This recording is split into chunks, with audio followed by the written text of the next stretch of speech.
Hi ನಮಸ್ತೆ ಎಲ್ಲ ಹೇಗಿದ್ದೀರಾ? ನಾನು ಕೂಡ ಚೆನ್ನಾಗಿದ್ದೀನಿ. ಯಾರೆಲ್ಲ ನನ್ನ ವೀಡಿಯೋಸ್ ನೋಡ್ತಿದ್ದೀರಾ ಪ್ಲೀಸ್ ಸಬ್ಸ್ಕ್ರೈಬ್ ಮಾಡಿ, ಶೇರ್ ಮಾಡಿ, ಲೈಕ್ ಕೂಡ ಮಾಡಿ, ಸಪೋರ್ಟ್ ಮಾಡಿ. ಹಾಗೆ ನಮ್ಮನೆ ಹಿಂದ್ಗಡೆ ದೇವಸ್ಥಾನ ಇದೆ, ಅಲ್ಲಿ ಗಣೇಶನ ಇಟ್ಟಿದ್ರು. ಹಾಗೆ ನೋಡೋಣ ಅಂತ ಅಲ್ಲಿ ಬಂದಿದ್ವಿ. ಅಷ್ಟೊತ್ತಿಗೆ ನೋಡಿ ಎಲ್ಲ ಹೆಣ್ಮಕ್ಳು ಡ್ಯಾನ್ಸ್ ಮಾಡ್ತಾ ಇದ್ದಾರೆ. ಅಂದರೆ ಡಿ ಜೆ ಹಾಕಿದ್ರಲ್ಲ, ಎಲ್ಲ ಡ್ಯಾನ್ಸ್ ಮಾಡ್ತಿದ್ದಾರೆ. ಅದಕ್ಕೆ ನೋಡೋಣ ಅಂತ ನಾವು ಸುಮ್ಮನೆ ಕೂತ್ಕೊಂಡಿದ್ವಿ. ಗಣೇಶ ಬಿಡೋವರೆಗೂ ಇದೇ ಥರ ಪ್ರೋಗ್ರಾಮ್ಗಳು ಇರ್ತವೆ. ಅದು ಇದು ಖುಷಿಯಲ್ಲಿ ಡ್ಯಾನ್ಸ್ ಮಾಡೋದು, ಹರಟೆ ಹೊಡೆಯೋದು, ಮಾತುಕತೆ. ಗಣೇಶ ಇರುತ್ತಲ್ಲ, ಬಿಡೋವರೆಗೂ ಖುಷಿ ಇರುತ್ತೆ. ಎಂಜಾಯ್ ಮಾಡಿಕೊಂಡು ಎಲ್ಲ ಕುಣಿತಿದ್ದಾರೆ. ಹಂಗೆ ನಾವು ನೋಡೋಣ ಅಂತ ಬಂದ್ವಿ ದೇವಸ್ಥಾನದ ಹತ್ರ. ನೋಡಿ ಎಲ್ಲ ಹೆಣ್ಮಕ್ಳು ಹೆಂಗೆ ಕುಳಿತಿದ್ದಾರೆ. ಹೆಣ್ಮಕ್ಳು, ಗಂಡು ಮಕ್ಕಳು, ಚಿಕ್ಕವರು, ದೊಡ್ಡವರು ಎಲ್ಲ ಸೇರಿ ಫುಲ್ ಎಂಜಾಯ್ ಮಾಡ್ತಿದ್ದಾರೆ. ನಾವು ನೋಡ್ಕೊಂಡು ಕೂತ್ಕೊಂಡಿದ್ವಿ. ಅಂದರೆ ನಾವು ನೈಟು ಒಂದು 10-12 ಗಂಟೆವರೆಗೂ ಇದೇ ಥರ ಡ್ಯಾನ್ಸ್ ಮಾಡ್ತಿರ್ತಾರೆ. ನಿದ್ದೆ ಬರೋಲ್ಲ. ಅಂದರೆ ನಮ್ಮನೆ ಹಿಂದೆಗಡೆನೇ ಇರೋದು.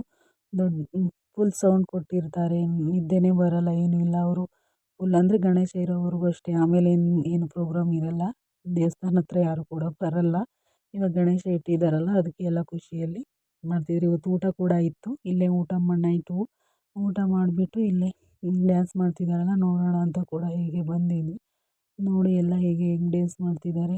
ಹೆಣ್ಮಕ್ಳೆಲ್ಲ ಸೇರಿಬಿಟ್ಟು ನೋಡ್ತಾಯಿದ್ರೆ ನಮಗೂ ಡ್ಯಾನ್ಸ್ ಮಾಡೋಣ ಅನಿಸ್ತಿತ್ತು. ಆದರೆ ನನಗೆ ಸ್ವಲ್ಪ ಕಾಲು ಲೇಟಾಗಿತ್ತು, ಅದಕ್ಕೋಸ್ಕರ ನಾನು ಡ್ಯಾನ್ಸ್ ಮಾಡಿರಲಿಲ್ಲ. ನಮ್ಮನೆಯವರು ಸಹಿತ ಕುಳಿತಿದ್ರು. ಅದು ಅವ್ರು ಯಾವಾಗಲೂ ಕುಣಿತಿರಲಿಲ್ಲ. ಈ ವರ್ಷ ಏನೋ ಕುಣಿತಿದ್ದಾರೆ, ಅದಕ್ಕೆ ಅದನ್ನು ಕೂಡ ವೀಡಿಯೋ ಮಾಡಿಕೊಂಡೆ. ಅವ್ರು ನೋಡಿ ಇಲ್ಲಿ ಇದ್ದಾರಲ್ಲ, ಬ್ಲೂ ಕಲರ್ ಟೀ ಶರ್ಟ್ ಹಾಕೊಂಡು, ಅವರೇ ನಮ್ಮ ಮನೆಯವರು. ಅಂದರೆ ಎಲ್ಲರೂ ಕುಣಿತಾರಲ್ಲ, ಅವ್ರಿಗೆ ಡ್ಯಾನ್ಸ್ ಬರೋಲ್ಲ, ಆದರೂ ಅವರೆಲ್ಲ ಕುಣಿತಿದ್ದಾರಲ್ಲ, ಈ ವರ್ಷನೇ ನೋಡ್ತಿರೋದು ನಾನು ಅವ್ರು ಕುಣಿತಾ ಇರೋದು. ಯಾವತ್ತೂ ನೋಡಿರಲಿಲ್ಲ ಅವ್ರು ಡ್ಯಾನ್ಸ್ ಮಾಡಿರೋದು. ಮಾಡಲ್ಲ, ಸ್ವಲ್ಪ ಮಾಡೋದು, ಸುಮ್ಮನೆ ನಿಂತ್ಕೊಳ್ಳೋದು ಮಾಡ್ತಾರೆ ಅವರು ಅಷ್ಟೇ. ಅವರು ನೋಡಿ ಗಣೇಶ ತಂದೆಲಿಂದ ಮನೆ ಕಡೆನೇ ಬಂದೇ ಇಲ್ಲ. ಫುಲ್ ಅಲ್ಲೇ ಎಂಜಾಯ್ ಮಾಡಿಕೊಂಡು ಅಲ್ಲೇ ನೈಟ್ ಫುಲ್ ಇರ್ತಾರೆ. ಅಲ್ಲೇ ಮನೆ ಹತ್ರನೇ ಬರಲ್ಲ. ನೋಡಿ ಎಲ್ಲ ಲೇಡೀಸ್ ಎಲ್ಲ ಬಂದು ಕೂತ್ಕೊಂಡಿದ್ದಾರೆ. ಅಂದರೆ ಫಂಕ್ಷನ್ಗಳು ಇದ್ದಾಗ ಎಲ್ಲ ಖುಷಿ ಇರುತ್ತಲ್ಲ, ನಿದ್ದೆ ಬರಲ್ಲ. ಹಾಗೆ ಎಲ್ಲರೂ ಕೂಡ ಬಂದು ದೇವಸ್ಥಾನ ಹತ್ರ ಕೂತ್ಕೊಂಡಿದ್ದಾರೆ. ನಾವು ಕೂತ್ಕೊಂಡಿದ್ವಿ ನೋಡೋಣ ಅಂದ್ಬಿಟ್ಟು. ಎಲ್ಲ ಆಲ್ಮೋಸ್ಟ್ ಎಲ್ಲ ಕುಣಿದ್ರು, ಡ್ಯಾನ್ಸ್ ಮಾಡಿಬಿಟ್ಟು ಎಲ್ಲ ಹೋಗೋಣ, ಮನೆಗೆ ಹೋಗೋಣ ಅಂತ ಹೇಳ್ತಿದ್ರು. ನಾವು ಕೂತ್ಕೊಂಡಿದ್ವಿ, ನೋಡೋಣ ಅಂತ ಅಂದ್ವಿ. ನೋಡಿ ಇವರೆಲ್ಲ ಹೆಣ್ಮಕ್ಳು, ನಮ್ಮೂರು ಹೆಣ್ಮಕ್ಳು ಎಲ್ಲ ಕೂತ್ಕೊಂಡು ಖುಷಿ ಮಾಡ್ತಿದ್ದಾರೆ. ಇವರೆಲ್ಲ ನೋಡಿ ನಮ್ಮ ಫ್ರೆಂಡ್ಸ್, ಇವರೆಲ್ಲ ಇವರು ಕೂಡ ಡ್ಯಾನ್ಸ್ ಮಾಡ್ತಿದ್ದಾರೆ. ನನಗೂ ಕರೆದ್ರು, ಬಾ ಡ್ಯಾನ್ಸ್ ಮಾಡೋಣ ಅಂತ ಅಂದ್ಬಿಟ್ಟು. ನಂಗೆ ಸ್ವಲ್ಪ ಸುಸ್ತಾಗ್ತಿತ್ತು ಮತ್ತು ಸ್ವಲ್ಪ ಕಾಲು ಏಟಾಗಿತ್ತು, ಕುಣಿಯೋಕ್ಕಾಗ್ತಿರ್ಲಿಲ್ಲ. ಅದಕ್ಕೋಸ್ಕರ ಹೋಗಿರಲಿಲ್ಲ. ಅವ್ರು ಕರೆದ್ರು. ನೋಡಿ ಅವರೆಲ್ಲ ಡ್ಯಾನ್ಸ್ ಮಾಡ್ತಿದ್ದಾರೆ. ಏನೋ ಒಂಥರ ಖುಷಿ ಅಲ್ವಾ, ಚೆನ್ನಾಗಿರುತ್ತೆ. ಅಂದರೆ ಈ ವರ್ಷ ಇವಾಗ ಮತ್ತೆ ಗಣೇಶ ಬಿಡೋವರೆಗೂ ಅಷ್ಟೇ. ಗಣೇಶ ಬಿಟ್ಟಮೇಲೆ ಮತ್ತೆ ಮುಂದಿನ ವರ್ಷ ಬರೋವರೆಗೂ ಕಾಯಬೇಕಾಗುತ್ತೆ. ಅದಕ್ಕೆ ಎಲ್ಲರೂ ನಾಚಿಕೆಯಲ್ಲಿ ಏನೂ ಪಟ್ಕೊಳ್ದೆ ಆರಾಮಾಗಿ ಎಂಜಾಯ್ ಮಾಡ್ಕೊಂಡಿರ್ತಾರೆ. ಕೆಲವ್ರಿಗೆ ನಾಚಿಕೆ ಆಗಿ ಹೋಗ್ತಿರ್ಲಿಲ್ಲ, ಕೆಲವ್ರು ಏನು ಅಂದ್ಕೊಳ್ದೆ ಸುಮ್ಮನೆ ಹೋಗಿ ಡ್ಯಾನ್ಸ್ ಮಾಡ್ತಿದ್ರು. ನೋಡಿ ಎಲ್ಲರೂ ಮನೆಗೆ ಹೋಗೋಣ ಅಂತ ಅಂದ್ಬಿಟ್ಟು ಮತ್ತೆ ಕುಣಿತಿದ್ದಾರೆ. ಏನೋ ಒಂಥರ ನಿದ್ದೆ ಬರ್ತಿರಲ್ಲ, ಸೌಂಡ್ ಜಾಸ್ತಿ ಇರುತ್ತಲ್ಲ, ನಿದ್ದೆ ಬರ್ತಿರಲ್ಲ. ಹಾಗೆ ಮಾರನೇ ದಿನ ಇದು ನಮ್ಮ ಗಣೇಶನ ಬಿಡ್ತಾ ಇರೋದು. 5 ದಿನ ಆಯಿತು. 5 ದಿನಕ್ಕೆ ನಮ್ಮೂರಲ್ಲಿ ಗಣೇಶನ ಬಿಡೋದು. ನೋಡಿ ಮೆರವಣಿಗೆ ಹೋಗ್ತಿದೆ ಗಣೇಶ. ಎಲ್ಲರೂ ಕೂಡ ಡ್ಯಾನ್ಸ್ ಮಾಡಿಕೊಂಡು ಮೆರವಣಿಗೆ ಮಾಡಿಕೊಂಡು ರೋಡಲ್ಲಿ ಫುಲ್ ಎಂಜಾಯ್ ಮಾಡ್ಕೊಂಡು ಎಲ್ಲ ಹೋಗ್ತಿದ್ದಾರೆ.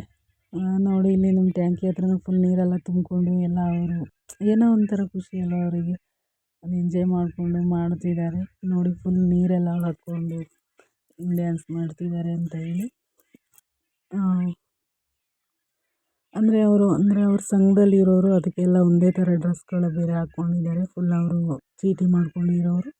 ಹಾಗೆ ನಾವು ಹೋಗೋಣ ಅಂತ ಅಂದ್ಬಿಟ್ಟು ನಾವು ಹೋಗ್ತಿದ್ದೀವಿ ಗಣೇಶನ ಬಿಡಲು. ಸ್ವಲ್ಪ ದೂರ ಅಲ್ಲಿ ಡ್ಯಾಮ್ ಇದೆ, ಅಲ್ಲಿಗೆ ಹೋಗ್ತಿರೋದು.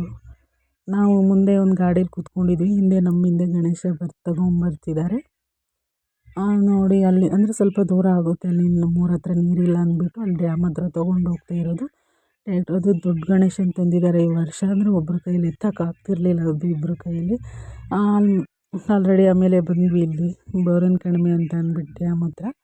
ಇಲ್ಲಿ ಬಂದ್ವಿ. ನೋಡಿ ಎಲ್ಲ ಫುಲ್ ಎಂಜಾಯ್ ಮಾಡಿಕೊಂಡು ವಿಸರ್ಜನೆ ಮಾಡ್ತಿದ್ದಾರೆ. ಅಂದರೆ ಬೇಜಾರಾಗ್ತಿದೆ. 5 ದಿನ ಫುಲ್ಲು ಡ್ಯಾನ್ಸು ಮೋಜು ಮಸ್ತಿಯಿಂದ ಖುಷಿಯಾಗಿದ್ವಿ. ಈಗ ನೋಡಿದ್ರೆ ಗಣೇಶನ ಬಿಡ್ತಾ ಇದ್ದಾರೆ, ಬೇಜಾರಾಗ್ತಿದೆ. ಮುಂದಿನ ವರ್ಷ ಬರೋವರೆಗೂ ಕಾಯಬೇಕಾಗುತ್ತೆ. ನೋಡಿ ಇವಾಗ ಎಷ್ಟೊಂದು ಜನ ಎತ್ತಿಟ್ಟಿದ್ದಾರೆ. ಅಂದರೆ ಸಿಕ್ಕಾಪಟ್ಟೆ ದೊಡ್ಡ ಗಣೇಶನ ತಗೊಂಬಂದಿದ್ರು. ಇಬ್ಬರು ಕೈಯಲ್ಲಿ ಎತ್ತೋಕ್ಕೆ ಆಗ್ತಿರಲಿಲ್ಲ. ಅದಕ್ಕೆ ಜಾಸ್ತಿ ಒಂದು 10 ಜನ ಹಿಂಗೆ ಎತ್ಕೊತಿದ್ರು. ಫುಲ್ ದೊಡ್ಡದಿತ್ತಲ್ವ, ಎತ್ತೋಕ್ಕೆ ಆಗ್ತಾ ಇರಲಿಲ್ಲ. ನೋಡಿ ಎತ್ಕೊಂಡು ಹೋಗ್ತಿದ್ರೆ. ಗೌರಿನೂ ಕೂಡ ಇದೆ ಅಲ್ಲಿ. ಎಲ್ಲ ಸೇರಿ ಎತ್ಕೊಂಡಿದ್ದೆ. ಅಂದರೆ ಸ್ವಲ್ಪ ಭಯ ಆಗ್ತಿರುತ್ತೆ. ನೀರು ಸಿಕ್ಕಾಪಟ್ಟೆ ನೀರಿದ್ದಲ್ಲ ಅಲ್ಲಿ. ಸ್ವಲ್ಪನಾದರೂ ಸ್ಲಿಪ್ ಆಯ್ತಂದರೆ ಫುಲ್ ಭಯ ಆಗುತ್ತೆ. ಆಳ ಇದೆ ಜಾಸ್ತಿ, ಅದು ಡ್ಯಾಮ್ ನೀರಲ್ವ, ಭಯ ಇರುತ್ತೆ. ವೆಯ್ಟ್ ಜಾಸ್ತಿ ಇದೆ ಗಣೇಶ, ಅದಕ್ಕೆ ಅಷ್ಟು ಜನ ಎತ್ಕೊಂಡು ಹೋಗ್ತಿದ್ದಾರೆ. ಇವಾಗ ಅಂದರೆ ತುಂಬ ಬೇಜಾರಾಗುತ್ತೆ. ಇಷ್ಟು ದಿನ ಚೆನ್ನಾಗಿತ್ತು, ಇವಾಗ ನೀರಲ್ಲಿ ಮುಳುಗೋಗ್ತಿದೆಯಲ್ಲ ಅಂತ ಹೇಳ್ಬಿಟ್ಟು ಬೇಜಾರಾಗುತ್ತೆ. ಆದರೂ ಏನೂ ಮಾಡೋಕ್ಕಾಗಲ್ಲ. ಹಬ್ಬ ಅಂತಂದಮೇಲೆ ಅದು ಬರುತ್ತೆ. 5 ದಿನ 9 ದಿನಕ್ಕೆ, ಕೆಲವ್ರು 9 ದಿನಕ್ಕೆ ಬಿಡ್ತಾರೆ, ಕೆಲವ್ರು 5 ದಿನ, ಕೆಲವ್ರು 3 ದಿನ ಬಿಡ್ತಾರೆ. ನಮ್ಮೂರೆಲ್ಲ 5 ದಿವಸಕ್ಕೆ ಬಿಡ್ತೀರಿ. ಅಂದರೆ ನಮ್ಮೂರಲ್ಲಿ 2-3 ಗಣಪತಿ ಇತ್ತು. ಅಂದರೆ 3 ದಿವಸಕ್ಕೆ ಕೆಲವ್ರು ಬಿಟ್ಟಿದ್ರು. ನಮ್ಮ ಹಟ್ಟೀಲಿ ಇವತ್ತು ಬಿಡ್ತಿದ್ದಾರೆ. ಅಂದರೆ 5ನೇ ದಿನಕ್ಕೆ ಬಿಡ್ತಾ ಇರೋದು. ನೋಡಿ, ಅದು ಮುಳುಗಲ್ಲ ಅಂತ ಅಂದ್ಬಿಟ್ಟು ಫುಲ್ ಆಳ ಇರಲ್ಲಿ ಮುಂದೆ ತೊಗೊಂಡೋಗಿ ಬಿಡ್ತಿದ್ದಾರೆ.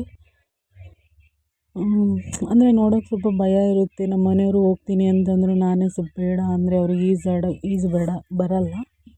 ಅಂದ್ರೂ ಅವ್ರಿಗೆ ಕೆಲವರಿಗೆ ಈಜು ಬರೋರೆ ಹೋಗ್ತಾರೆ, ಅಲ್ಲಿ ಭಯ ಆಗುತ್ತಲ್ಲ, ಅದಕ್ಕೋಸ್ಕರ. ನೋಡಿ, ಸಿಕ್ಕಾಪಟ್ಟೆ ದೊಡ್ಡ ಹೊಳೆ ಇದೆ ಇದು. ಅಂದರೆ ಡ್ಯಾಮಿನ ನೀರಿದೆ, ಅಲ್ಲಿ ಜಾಸ್ತಿ ಆಳ ಇರುತ್ತೆ. ಫೈನಲಿ ಗಣೇಶ ಮುಳುಗ್ಬಿಡ್ತು.